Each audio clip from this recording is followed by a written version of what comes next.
High everyone, नमस्ते। आज हामी गुन्द्रुकको झोल बनाउँदैछौँ। आउनुहोस् सुरु गरौँ है त। सुरुमा एउटा गहिरो पट तताएर तोरीको तेल हाली गुन्द्रुकलाई खैरो हुने गरी भुट्नु पर्दछ। गुन्द्रुक खैरो भइसकेको छ। अब म साइडमा निकालेर राख्छु।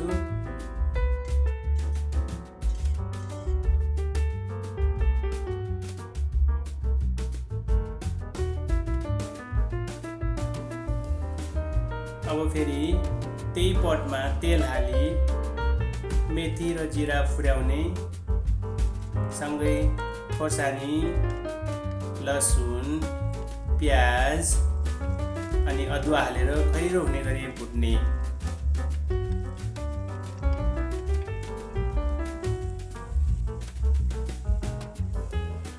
हल्का यो प्याजहरू सबै खैरो भइसकेपछि अब यसमा आलु हालेर बेसार,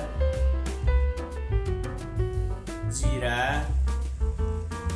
अनि खोर्सानी, नुन हालेर राम्रोसँग खैरो हुने गरी फेरि भुट्ने यसलाई।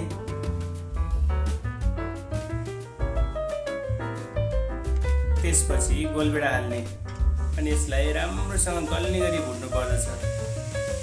यसो गर्दा सबै मसलाहरूको राम्रो मिठो फ्लेभर आउँछ। यो सोली कुनातिर तासेको भाग राम्रोसँग मिक्स गर्ने मसलाहरू हेर्छ सबै खैरो भएर गइसक्यो। अब आवश्यक अनुसार पुग्ने गरी पानी हाल्ने।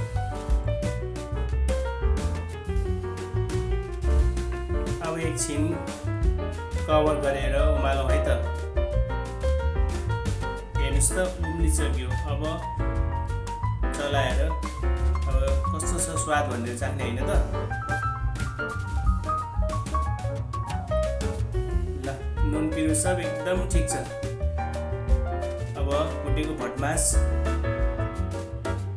अनि गुन्द्रुक हाल्ने अनि एकछिन यसलाई राम्रोसँग आलु पाक्ने गरी एकछिन पकाउने, उमाल्ने एकछिन।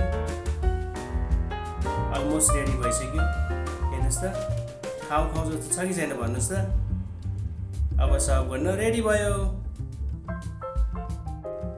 जाडोमा तातो गुन्द्रुक, भटमास अनि आलुको झोल पिउने होइन त।